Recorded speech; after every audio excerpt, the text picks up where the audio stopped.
Previously on the story, 5 years after she ran away, she came back because she heard he was getting married. It was a lie made just to bring her home. He trapped her at the airport. She said she had a husband. He smiled and said he didn't mind sharing. What should have been a safe return became possession. Love blurred into obsession. And every escape only tightened his grip. He thought she chose to come back. She didn't realize she had already been claimed. 5 years after our breakup, I heard that Milo was getting married. So I finally felt safe enough to return to my home country. But no sooner had I landed than he cornered me against the airport wall. Fake news, he said. I made it up just to lure you back. But I'm married now. I flashed my diamond ring, bluffing. He stared at the ring, then let out a low chuckle. Then we'll just live together, all three of us. Me? Milo was getting married. When I heard the news, I was so overjoyed I didn't sleep a wink. I booked a flight back home right away. Wah, I'm finally back. The second I stepped off the plane, I called my best friend, sobbing between raving about how terrible Western food was and rattling off a list of my favorite dishes. Spicy crayfish, barbecue, hot pot, river snail, rice noodles, malatang milk tea. I was mid-rant, gushing, this time, I'm reclaiming all the food I've been craving, when someone suddenly grabbed my wrist and pinned me against the wall. My phone slipped from my hand and clattered to the floor. I stared up at the man towering over me, tall, cold, and impossibly handsome, with sharp, striking features that bordered on otherworldly. My mind went completely blank. Then my best friend's panicked voice blared from the phone on the ground. Nora. Stop listing the food. The news about Milo getting married is fake. Run. Me. Why couldn't you have told me that after I was already dead? I tried to run, but Milo was surprisingly strong. He wasn't even holding me that tightly, yet I couldn't break free no matter how hard I struggled. So I just stood there, head bowed, pretending to be a docile quail, while secretly scanning the area for an escape route. After all, when we'd broken up 5 years ago, Milo had snarled that if he ever saw me again he'd kill me. I'd struggled so hard to come back home. I hadn't even gotten to taste the food I'd been dreaming about for half a decade. I didn't want to die. Nothing to say to me. When I remained silent, Milo tilted my chin up, forcing me to look him in the eye. I met his gaze reluctantly. His beautiful almond-shaped eyes, once so bright and playful, were now dark and glistening with unshed tears. The sight made my heart ache, a bitter taste rising in my throat. I blinked back my own tears, turned my face away and said coldly, no. I tried to push him away again. No. Milo tightened his grip, his voice hoarse and laced with a barely audible tremor. You really are heartless. Before I could respond, he cupped my jaw and kissed me right there in the crowded airport with people walking past us left and right. The kiss was anything but gentle, it was rough, possessive, almost punishing. Trapped in his hold, I couldn't escape, my tongue going numb from the force of it. Anger flared in me. Out of the corner of my eye, I spotted someone pulling out their phone to take a picture. Without thinking, I bit down hard on his lip. He flinched in surprise, blood welling up from the bite mark. Taking advantage of his momentary shock, I shoved him away and slapped him hard across the face. Are you insane? I glared at him, seething. You're about to get married. The slap had been hard enough to turn his head to the side. He ran his tongue over the inside of his cheek, touched the stinging side of his face, then brushed his fingers over his bleeding lip. A low, amused laugh escaped him. It was a lie. Just a trick to get you back. I was completely dumbfounded. It was fake. Then did I just walk right into his trap? I was so stunned I didn't notice the flicker of satisfaction and longing in his eyes after I'd slapped him. By the time I regained my senses, Milo was already holding my hand, pressing a tender kiss to my palm, his voice soft with concern. Does it hurt? Me? I was the one who hit him and he was asking me if I was hurt. Something about this felt seriously off. But I didn't have time to dwell on it. My mind was racing with the thought of not repeating the mistakes of 5 years ago. In a split second, my eyes fell on the diamond ring on my left hand. I steadied my nerves and spoke again, my voice firm. But I'm married now. The air between us turned icy cold. Milo's gaze dropped to the ring on my finger, his expression unreadable as he fell silent. Just as I was starting to feel a chill run down my spine, he suddenly let out a low chuckle. Then we'll just live together, all three of us, he said as casually as if he were discussing a perfectly reasonable plan. I was so shocked I nearly bit my own tongue. Are you crazy? What do you mean, live together with all three of us? Do you even know what you're saying? Before I could process his words, Milo swept me up into his arms and slung me over his shoulder. Milo tossed me into the backseat of his Maybach and told the driver to go. He Milo. This is illegal detention. My heart sank as I watched him signal the driver to raise the partition between the front and back seats. Ignoring the fact that the car had already started moving, I twisted around and tried to yank the door open to escape. But he Milo was faster. He grabbed my wrist and pulled me back just in time. The car screeched to a sudden halt. My body lurched forward from the inertia, and I would have slammed into the partition if he Milo hadn't pulled me back into his arms. Are you trying to kill yourself? His voice was tight with panic as he hugged me tightly, his arms trembling slightly. The warmth of his embrace was familiar, so familiar it made my heart skip a beat. Memories came flooding back, memories of us together, of happier times. But then I remembered the words his mother had said to me, and the warmth in my chest turned to ice. I closed my eyes, forcing down all the emotions swirling inside me. Taking a deep breath, I pushed him away roughly and scrambled to the farthest corner of the seat. I spat out the harshest words I could think of to hurt him. Don't hold me so tight. My husband will get jealous if he finds out. To emphasize my point, I flashed the diamond ring on my finger. A flicker of fierce anger crossed he Milo's face when he saw the ring, but it was gone so quickly I thought I'd imagined it. Where's he from? He Milo pulled a can of cold beer from the car fridge, popped it open and drained it in one go. He asked the question casually as if we were just making small talk. What? I was caught off guard. I asked where your husband is from. He Milo crushed the empty beer can in his hand and tossed it aside. Oh. Right. I scrambled to come up with a lie. France. He's French. Nice. How old is he? He Milo took off the Buddhist prayer beads from his wrist and twirled them between his fingers, his tone still light and conversational. 29. I answered distractedly. Wait a minute, was that my imagination or did his wrist have a lot of scars on it?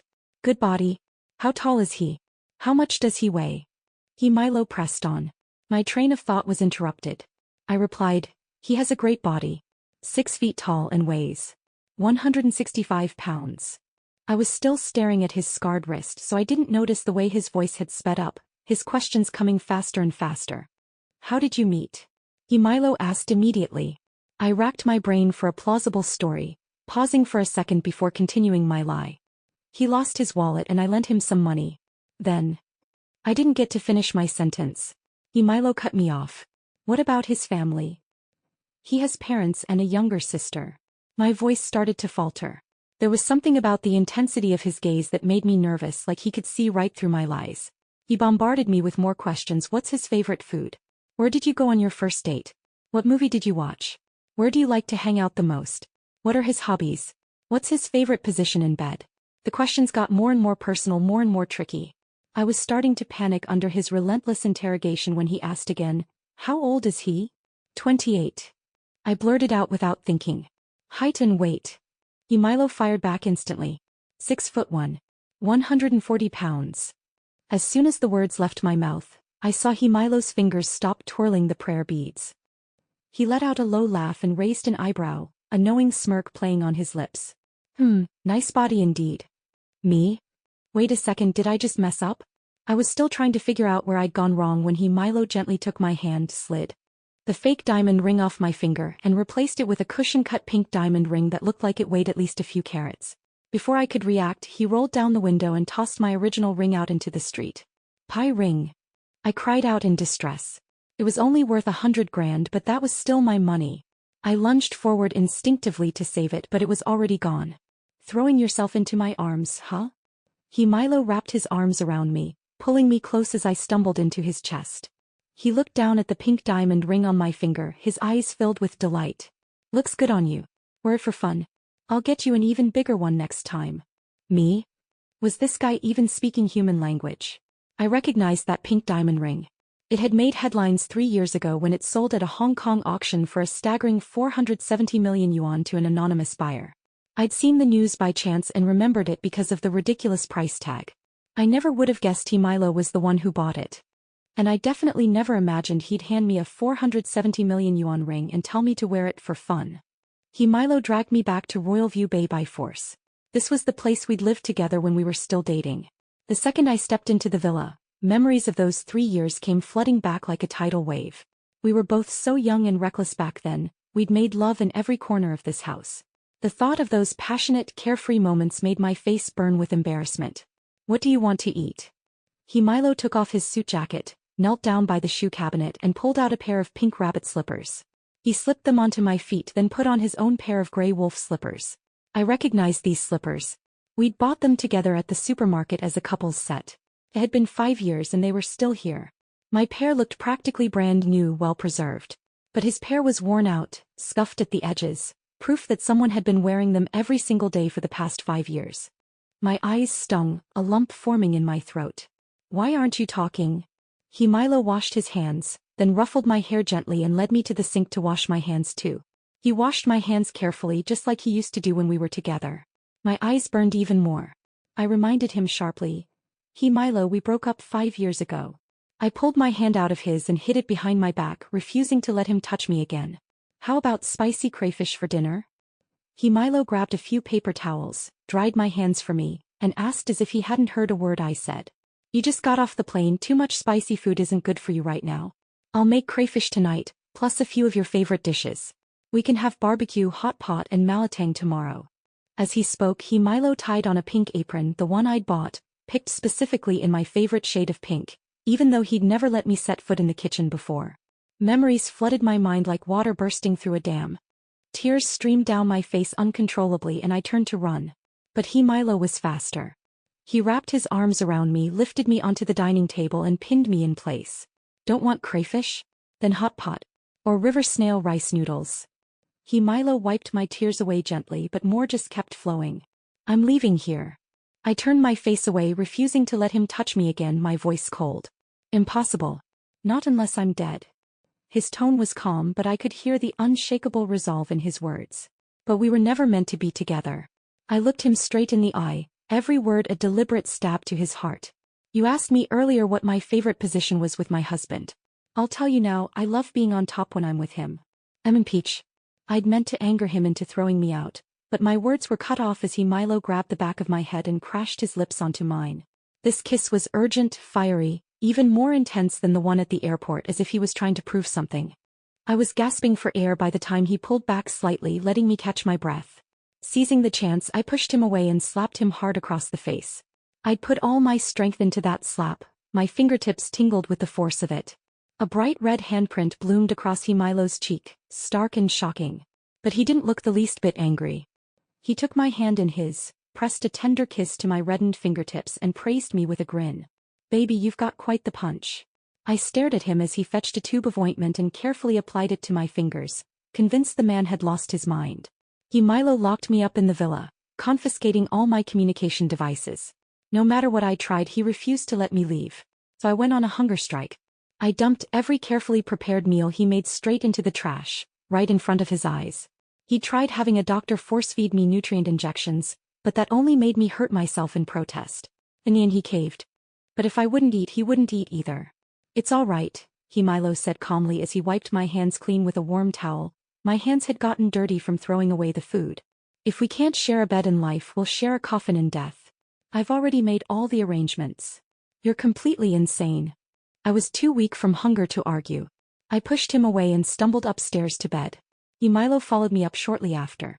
He slid his arms around me from behind, resting his chin on the crook of my neck. I was too starved and dizzy to fight him anymore, so I just let him hold me. The next time I woke up, it was 3 in the morning, awakened by the gnawing pain of hunger in my stomach. Milo wasn't beside me when I opened my eyes. I listened carefully. He wasn't in the bathroom either. A surge of joy shot through me. I scrambled out of bed, but my legs were wobbly from 3 days without food. My vision blurred with spots, but then I spotted a bar of chocolate on the nightstand. I didn't hesitate. I tore open the wrapper and stuffed the chocolate into my mouth, then tiptoed quietly out of the room. The villa was silent, just the two of us here. I snuck toward the study, remembering there was a spare set of front door keys hidden there. When I reached the study door, I found it slightly ajar. Milo was inside. My heart sank. So much for sneaking the keys and escaping. I was about to turn and slink back to my room when I heard a faint sound coming from inside. Curiosity got the better of me. I peeked through the crack and my blood ran cold. Milo was holding a dagger, slicing it across his wrist. "What the hell are you doing?" I burst into the room without thinking, yanking the dagger out of his hand. And then I saw it. His arm was covered in fresh, bleeding cuts. The sight made my head spin. In that split second, I remembered the scars I'd glimpsed on his wrist in the car a few days ago. So that's where those scars came from? Milo reacted quickly. The second he saw me, he pulled his sleeve down to cover his wrist, hiding the wounds from my sight. You still have fresh cuts. I was frantic, about to run for the first aid kit, but he pulled me back into his arms. You care about me? Milo lifted me onto the desk with one arm, his hips pressing firmly between my legs as he trapped me against the table in a dangerously intimate position. Milo. The proximity made my face burn. I could feel his body heat through our thin clothes, his skin warm against my thighs. I struggled to get down, desperate to fetch the first aid kit and tend to his wounds. I'm listening. His voice was low and lazy, laced with a hint of hoarseness, the words curling upward at the end, unintentionally seductive. My ears burned bright red. I took a deep breath, forcing myself to stay calm. Let me down. I need to get the first aid kit to stop your bleeding. At my words, Milo cupped my face in his hands, his eyes sparkling like stars as a wide smile spread across his lips. See? You do care about me. You still love me. Me. Is that really the point here? Seeing that I was about to lose my temper, Milo finally sobered up, his tone turning serious. I wasn't hurting myself on purpose. The doctor said I need to let some blood out regularly, otherwise I'll suffocate. Me? I'd never heard such nonsense in my life. I couldn't hold back my disbelief. Milo, do you take me for an idiot? At that, Milo let out a low, throaty laugh. I'm serious, wife. You've always called me your little human teddy bear, remember? Your teddy bear's been pent up for 5 years. If I don't let some blood out soon, I'll break. Or... Milo's gaze raked over my body, hot and hungry, like he wanted to devour me whole. Maybe I don't have to let blood out. Maybe I can let something else out instead. I didn't catch on to what he meant at first until he pushed me down onto the desk and kissed me hard. In an instant, memories of all the times we'd made love on this very desk came rushing back. Me. I pushed him away so hard I almost fell off the desk, then fled the room as fast as my legs could carry me. Milo's loud, carefree yet helpless laughter echoed behind me. Slow down, baby. Milo stopped restricting my freedom after that, but he still followed me everywhere I went like a shadow. I'm going to the bathroom. I finally lost my patience when he tried to come in with me even then. Okay, go ahead. Milo leaned his tall, imposing frame against the bathroom door, looking fully prepared to wait there and watch me. I glared at his shameless face, taking a deep breath to calm my raging temper. It looked like faking a class reunion to make my escape was my only option. Milo. I gritted my teeth, struggling to keep my voice even. Seeing that I was truly furious, Milo stopped teasing me. He chuckled, ruffled my hair and stepped back. Fine. I'll wait right here by the door for you. My only response was a loud, resounding slam of the bathroom door. Milo rubbed his nose, his tall, straight nose had almost gotten hit by the door, and leaned against the wall, waiting patiently for me to come out. 10 minutes later, I opened the door. Did you have a good time in there, wife? Did you wash your hands? Do you want me to help you wash them again? Milo was right there the second the door opened, bombarding me with questions. Milo. My face turned bright red with anger. Even though we'd done the most intimate things together countless times, I still couldn't talk about something like this with him without getting flustered. All right, I'm sorry. Milo quickly zipped his lips with a playful gesture, looking properly chastened when he saw how worked up I was. 3 days later came the so-called class reunion. I stared at the man standing next to me, who'd insisted on wearing a matching couple's outfit with me, preening like a peacock showing off its feathers. I closed my eyes and took a deep breath, mentally hyping myself up. I chose this man. Don't get angry. Don't get angry. Anger is bad for your health. The reunion was being held at the biggest hotel in the city.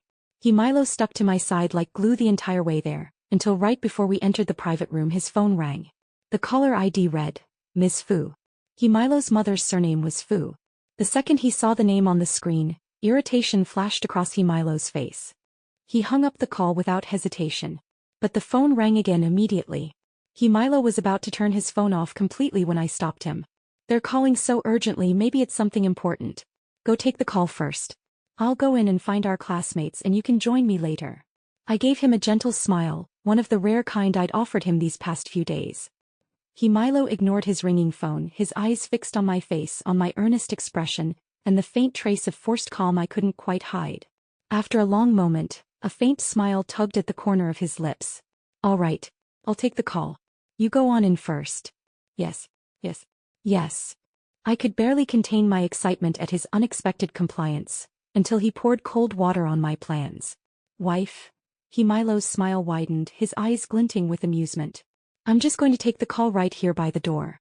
That way if you decide to come out, you'll see me the second you step outside. Me, you bastard. He's calling me out on my plan. I snatched my handbag from his grasp, huffed angrily, and stormed into the private room without another glance at him. If the door was a no-go, then surely the room had windows I could climb out of? But Milo had anticipated that too. His voice drifted after me, playful and teasing. Wife, just a heads up, this is the 19th floor. If you open the window to get some fresh air, be careful not to try climbing down the water pipe, okay? It's really dangerous, me. I hadn't attended a single class reunion since graduation. It had been 6 years in the blink of an eye. A lot of people showed up today, but everyone had changed so much that I barely recognized anyone when I first walked into the private room. But I hadn't come here to catch up with old classmates. My motives were far from innocent, so I didn't care whether I knew them or not. I grabbed a small slice of cake, sat down in the corner and started eating. Milo had worked me up into such a rage earlier. I needed something sweet to calm my nerves. I was stabbing the cake with my fork aggressively, plotting my escape, when a sarcastic voice suddenly sounded beside me. Well, if it isn't Nora, sure. I turned around instinctively and saw Zhao Zara surrounded by a group of girls. Back in school, Zhao Zara and I came from similar family backgrounds. Then the school forum held a campus beauty vote, and for some reason I won the title while Zhao Zara came in second. Ever since that incident, she'd always tried to get under my skin, but she'd never gotten the better of me. When I started dating Milo later on, she'd flipped out completely. She'd confronted me, demanding to know if I had to steal everything she liked. Her accusation had left me utterly baffled, and I'd told her off without hesitation. From that day on, we'd been bitter rivals. Later, my family went bankrupt and I broke up with Milo. Rumor had it that Zhao Zara had thrown a party at home to celebrate, and had even searched the entire city for me, hoping to see me at my lowest and laugh at my misfortune. But none of that had ever mattered to me. And catching up with her was the last thing I wanted to do today, so I ignored her. Instead of getting angry at my snub, Zhao Zara looked positively gleeful, as if she'd finally managed to one-up me. She pulled out her phone, tapped the screen a few times and held it up in front of me, sneering. Did you hear the news about Milo? He's getting married. Zhao Zara's voice was loud enough to draw everyone's attention. Almost instantly the entire room had gathered around us, curious to see what was going on. Several of my former classmates looked like they wanted to speak up for me, but after glancing at Zhao Zara, they hesitated and stayed silent. On Zhao Zara's phone screen was an official clarification statement issued by He Group. The statement debunked the rumors that Milo was about to marry the daughter of the Jiang family, calling them baseless gossip. And Milo himself had reposted the statement with a caption. Have a fiancé whom I've been in a stable relationship with for many years. We will be getting married soon. Staring at that caption, I was momentarily stunned. Seeing the frown on my face, Zhao Zara looked like she was about to burst with joy. She lifted her chin triumphantly. See that? Milo is getting married soon. At her words, I simply replied with a nonchalant, oh. That one word was enough to push Zhao Zara over the edge. Oh. That's it? Just, oh? He stared at me completely dumbfounded. What else do you expect me to say? I replied, too lazy to engage with her. I turned around, ready to walk away. Break down in tears like you would? Zhao Zara hadn't gotten the satisfaction of seeing me fall apart, so she was certainly not going to let me leave just like that. Panicking when she saw that I was serious about leaving, she rushed forward and grabbed my wrist to stop me. But she used too much force and her hand got cut by the diamond ring on my finger. The cut only made her angrier. She pointed at me, seething with rage. Nourishur, you're even wearing a fake diamond ring now? I lifted my hand to look at the dazzling pink diamond ring on my finger, feeling nothing but exasperation. It's real. When I said the ring was real, Zhao Zara burst out laughing like she just heard the funniest joke in the world. Are you serious, Nourishur? You've become so vain now. Ew. Please. Your family went bankrupt, how could you possibly afford a real one? That's the pink star. It's worth over 470 million yuan on the market. The other girls in Zhao Zara's clique laughed along with her. One of them, Li Piper, looked at me with pure disdain. Real? There's no way you can afford that. Did you get yourself a sugar daddy or something? In the face of Li Piper's malicious insinuation, I let out a cold snort. If you've got nothing better to do with that mouth of yours, go lick a toilet. Don't stand here running it non-stop. Just because you're a maggot doesn't mean the whole world is a cesspool. Li Piper's face flushed bright red, then turned pale as if I'd hit a nerve. But she didn't dare lay a hand on me. She'd once seen me beat up a group of thugs until they couldn't even stand up. So even though she was so angry her chest was heaving, she had no choice but to hold back her temper. At that moment, someone nearby whispered that they'd seen Lee Piper entering a hotel with an old man a few days ago. "You bitch. What the hell are you talking about?" Lee Piper instantly found her outlet for anger. She lunged at the person who'd spoken and started scratching and hitting them. Chaos erupted in the private room in an instant. Then someone shouted, Milo is here." The room fell silent immediately and everyone turned to stare at the door. The crowd parted to make way for him. Milo walked in casually, his hands stuffed in his pockets, looking as relaxed as if he were taking a stroll in the park. "What's going on here?" he asked, his tone seemingly casual. But as he spoke, his eyes were fixed on me. When he saw that I was unharmed, a faint, almost imperceptible look of relief crossed his face. At the sound of Milo's voice, Zhao Zara immediately rushed over to him, beaming with false enthusiasm. She pointed at me, sneering loudly for everyone to hear. "Milo, we were just talking about how Norrisher got herself a sugar daddy, some 80-year-old geezer who bought her that diamond ring." At her words, Milo looked momentarily confused. He pointed to himself quizzically. "An 80-year-old geezer? Me?" As he spoke, he even pulled out his phone to look at his reflection in the screen, muttering to himself.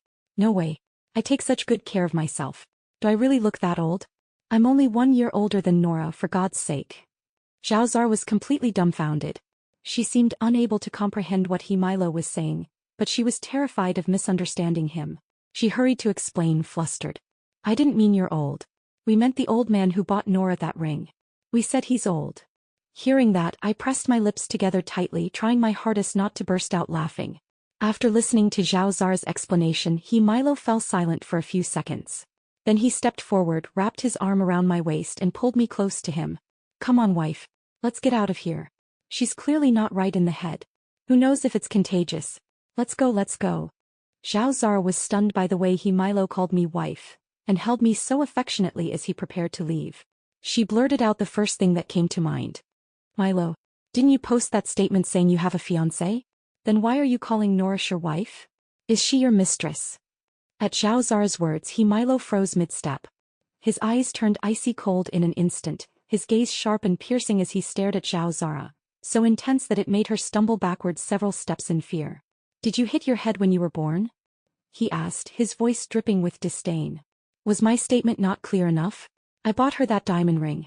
And the fiancé I'm going to marry, the one I mentioned in that statement, is Nourisher. Do you understand now?" Being publicly humiliated and called stupid left Zhao Zara's face burning bright red with embarrassment. But she was unwilling to admit defeat. She lifted her chin, her voice trembling with resentment. "But didn't you dump her 5 years ago?" When the incident from 5 years ago was brought up, a flicker of loneliness and sorrow crossed Milo's eyes, but it was gone in the blink of an eye. He quickly regained his usual cool, aristocratic demeanor and corrected her calmly. "For the record, 5 years ago Nourisher dumped me." Zhao Zara stared at him, her mouth hanging open in shock. She muttered disbelievingly. "You got dumped? And you still want to get back together with her?" Milo looked her straight in the eye, completely unapologetic. "So what if I do?" At that moment, amidst the chorus of people in the crowd gushing about how perfect a couple we were, someone muttered quietly. "Why does Milo look like such a simp for Nourisher?" Hearing that, Milo turned to glare at the person who'd spoken, defending himself loudly. "What do you know? When a simp persists long enough, he gets everything he wants. Haven't you seen it? I'm even wearing a matching couple's outfit with Nora now. What does that tell you? It means I'm this close to winning her over. This close." In the end, I had to drag Milo out of the room by force. Otherwise, he would have stayed there showing off our relationship for 3 whole days and nights. Before going to bed that night, Milo suddenly blurted out a line with all the drama of a middle schooler. "The weather's turning cold. It's time for the Zhao family to go bankrupt." I was half asleep, but I couldn't help snorting with laughter. I turned my back to him, replying lazily. "Aha, aha. Go to sleep already, wife." After I spoke, Milo wrapped his arms around me from behind, resting his chin on the crook of my neck. He asked tentatively, his voice soft. "Can we go get our marriage certificate tomorrow? Otherwise, they'll keep making fun of me for being a simp." As he spoke, he sounded so dejected, like a poor little puppy that had been kicked. But his words jolted me wide awake in an instant. "Milo, if you knew the real reason I broke up with you 5 years ago." Would you still want to marry me? At that moment I suddenly felt an overwhelming sense of fear of facing him, fear of telling him the truth. So I just pretended to be asleep. Milo knew perfectly well that I was faking it, but he didn't say anything. In the end he just sighed softly, held me a little tighter and whispered to himself. All right then. I guess I'll just have to keep trying. I know I'll win you over eventually. Listening to him cheering himself on like that, my heart ached so badly I could have cried. Milo still refused to leave my side for even a second. To make that possible he'd started working from home full-time. Won't your company go bankrupt if you keep slacking off like this? I couldn't help asking him after he'd been working from home for half a month. Of course not, Milo replied, sitting in the huge leather office chair in the study. He raised an eyebrow at me, looking cocky and self-assured. You have to have more faith in your husband's abilities. Me. Milo had been working from home for nearly a month when a large-scale cross-border merger and acquisition project entered its critical final stage. It required his presence as the decision-maker at an offline signing ceremony that couldn't be handled remotely. He wanted to take me to the company with him, but I was terrified that Miss Fu would find out I was back in the city, so I refused. My reaction was so fierce that Milo didn't dare push me. But right before he left the house he cupped my face in his hands and asked me, his voice deadly serious. Wife. Will you still be here when I come back? Looking at Milo's face, so vulnerable, so lacking in security, I felt my eyes burn and a lump rise in my throat. I didn't answer him immediately. He just waited, patiently, refusing to leave until I gave him a response. Yes, I whispered after a long moment, dropping my gaze to avoid his eyes. Good. I trust you. He pressed a gentle kiss to my forehead, then pulled me into his arms and hugged me tightly for a long time before finally letting go and getting into the car. I stood in the yard watching Milo's car disappear down the road. By the time I came to my senses, my face was streaked with tears. Afraid he might turn back at any moment, I quickly wiped them away and hurried upstairs to pack my things. To make my escape easier, I didn't bother with the large suitcase I'd brought back with me, just stuffed my important documents into a bag ready to leave. But when I opened the bag I'd hidden in the wardrobe, my mind went blank. Where were all my documents? I rummaged through the bag 3 times, turning it inside out, but they were nowhere to be found. I even searched the entire room from top to bottom, but still came up empty-handed. I'd checked and confirmed they were all there right before I went to bed last night. In an instant it hit me, Milo must have taken them. With that realization I didn't waste another second. Grabbing my phone I rushed downstairs. Documents could always be replaced. The most important thing right now was to get out of here. But as I swung the front door open in my haste I froze. Standing on the doorstep was someone I'd never expected to see. It was Miss Fu. She looked just as elegant and poised as she had 5 years ago, but her eyes were cold and disdainful as they fell on me. Miss Sure, she said, her voice sharp and unyielding. We need to talk. An hour later I was sitting in Miss Fu's private jet flying to the UK. Tens of thousands of meters above the ground, the city of Beijing was no longer visible.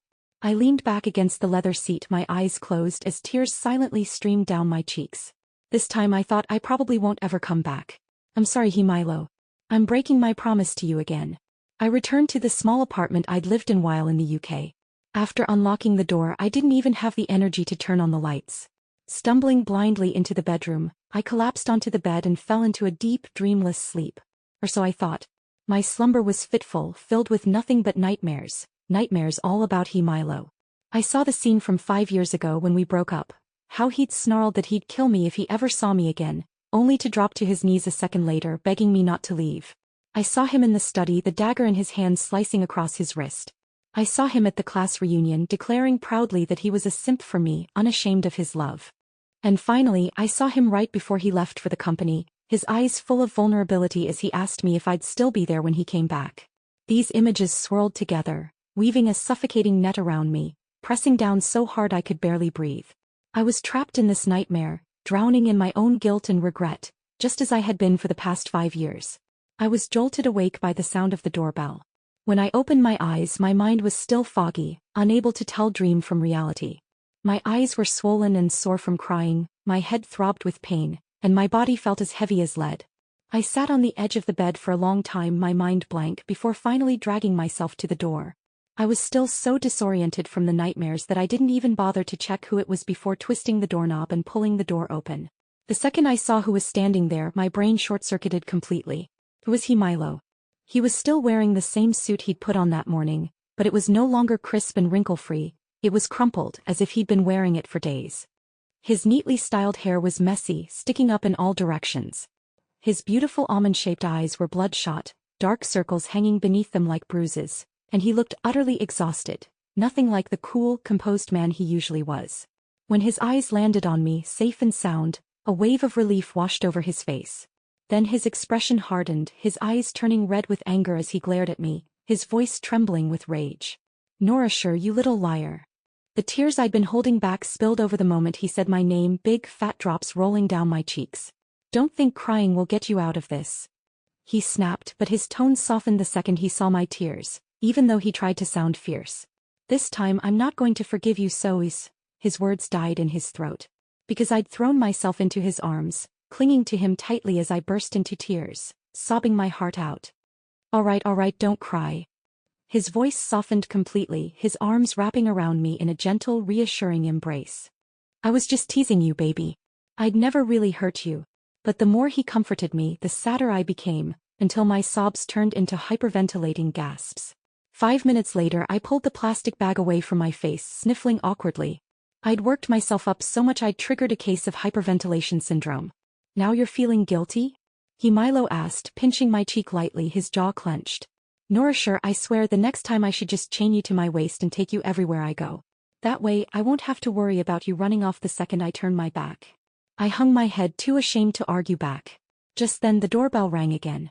Desperate to break the awkward silence, I volunteered to answer it. But the second I pulled the door open, a tall, handsome man with golden hair and deep blue eyes pulled me into a tight, enthusiastic hug. "Hey Nora. You're finally back," he exclaimed, his voice loud and cheerful. "I've missed you like crazy these past few months." I was too stunned to react until a voice behind me exploded with rage. "Norasher." 2 minutes later, after I'd finally managed to get rid of my chatty friend George, I turned around to find Milo standing there, his expression unreadable as if he'd just come to a momentous decision. He crossed his arms over his chest, his face set in a stern, serious look. "I'm not being the bottom. That's my bottom line." "Me? What on earth was he talking about?"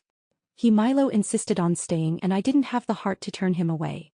I was selfishly clinging to these last few moments with him, knowing full well that once Miss Fu found out he was here, she'd send me away again. I just didn't expect that day to come so soon. It happened when Milo received a phone call, saying there was an emergency at the UK branch that required his immediate attention. He'd been gone for less than 5 minutes when the doorbell rang again. I opened the door and there stood Miss Fu. "Aren't you going to invite me in?" she asked, her tone dripping with icy politeness when I just stared at her in silence. She looked as elegant and composed as ever, a faint, condescending smile playing on her lips. "Please come in," I said, forcing the words out through gritted teeth, stepping aside to let her pass. Out of politeness, I made her a cup of coffee. "It's been 5 years, Miss Sher," she said, taking a delicate sip of the coffee, her smile never reaching her eyes. "Your skills at seducing men seem to have improved. No wonder you've managed to bewitch my son into flying all the way here just to find you." Her words were sweet, but they dripped with venom. I remained silent, clenching my fists tightly beneath the table. She took another sip of her coffee, then frowned deeply, slamming the cup down onto the saucer with a sharp clink. A sneer curled her lips. "Truly, something so vulgar and tasteless doesn't belong on a proper table." She was talking about the coffee, but we both knew she was really talking about me. The coffee beans had been bought by Milo. They cost over 1,000 yuan a gram. How could something so luxurious be considered vulgar? I took a deep breath, forcing down the anger and humiliation boiling inside me, and said calmly, "Mrs. He, this was just an accident." Miss Fu let out a cold, mocking laugh. "An accident? Don't pretend this isn't just another one of your schemes to seduce my son. What wonderful family values you've been raised with." Her harsh words echoed through the quiet apartment. I was still trying to think of a response when a cold, icy voice cut through the air, coming from the entrance. "Whatever her family values are, they're none of your business." Miss Fu and I both turned around in shock. Standing there in the doorway was Milo, the very man who should have been at the UK branch dealing with an emergency. His breathtakingly handsome face was expressionless, his eyes dark and cold like a bottomless pool of ice water. He walked toward us, his gaze sweeping over the scene, before finally settling on my face. My eyes were red with anger and humiliation. He pressed his lips together, then stepped forward and took my hand in his. Turning to face Miss Fu, His voice was devoid of any warmth or emotion. I made myself very clear on the phone half a month ago. I told you not to meddle in my affairs ever again. At his words, Miss Fu's perfectly composed face, flushed with surprise just a moment ago, turned bright red with rage. I am your mother, she shrieked. Milo let out a low, derisive laugh, his eyes filled with contempt. You still remember that? When have you ever acted like a mother to me? Not once in my entire life have you fulfilled your responsibilities as a parent.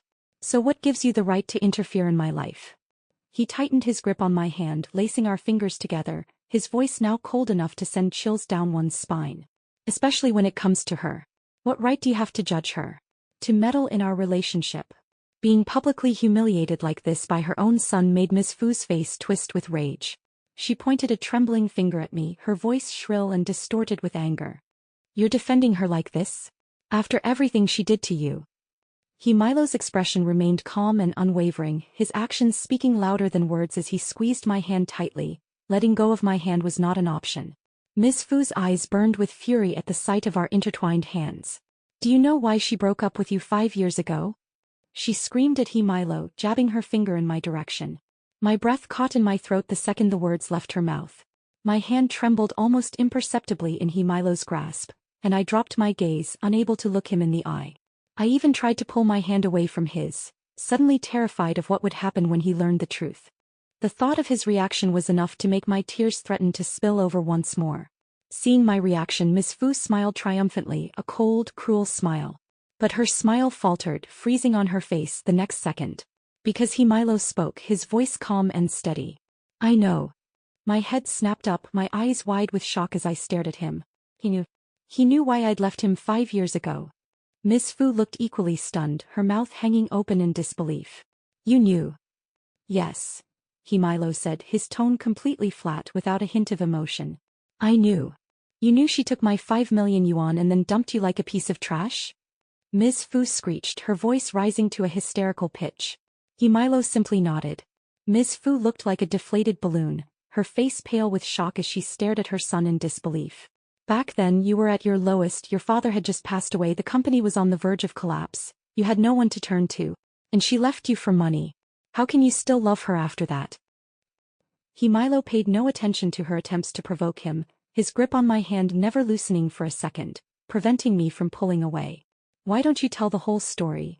He asked, his cold eyes fixed on his mother. You know exactly how desperate I was back then.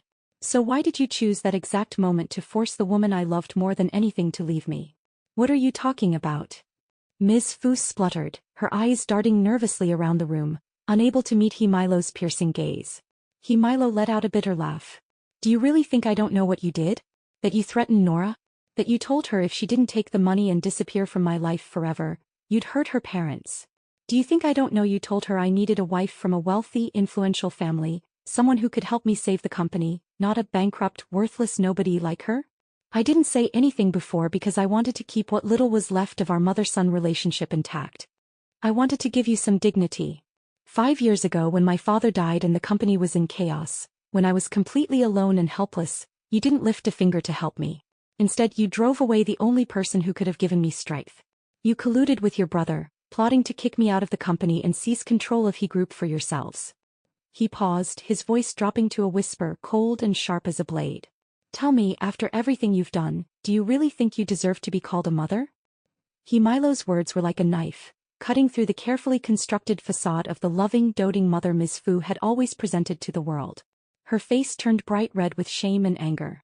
Watching Milo say all that with such calm composure, an indescribable wave of heartache surged up from the depths of my soul, stinging my eyes red instantly. So that was how hard he'd struggled back then. How much pain he'd been in. The memory of our breakup day flashed before my eyes, him kneeling in the pouring rain, begging me not to leave. My heart ached so badly I could barely breathe, tears streaming down my face uncontrollably. Back then he'd lost his father, been betrayed by his own family, and abandoned by the person he loved most. How utterly devastated he must have been. No, that's not true. You can't say that about me. Miss Fu spluttered, still trying to defend herself, her voice trembling. Your uncle is my own flesh and blood. How could he ever hurt you? He was just worried about you, you were so young and naive back then. He only wanted to help you. Spare me the lies. Milo's voice cut through her excuses like a sharp blade, cold and unforgiving. I'm warning you for the last time. Stay away from her. Don't you dare lay a finger on her or anyone she cares about ever again. Otherwise, I won't hesitate to send both you and your precious brother to prison. And we both know I have the power to do it. The moment his last words faded away, a deathly silence fell over the living room. The air felt thick enough to cut. Miss Fu stumbled backward, her face ashen with shock.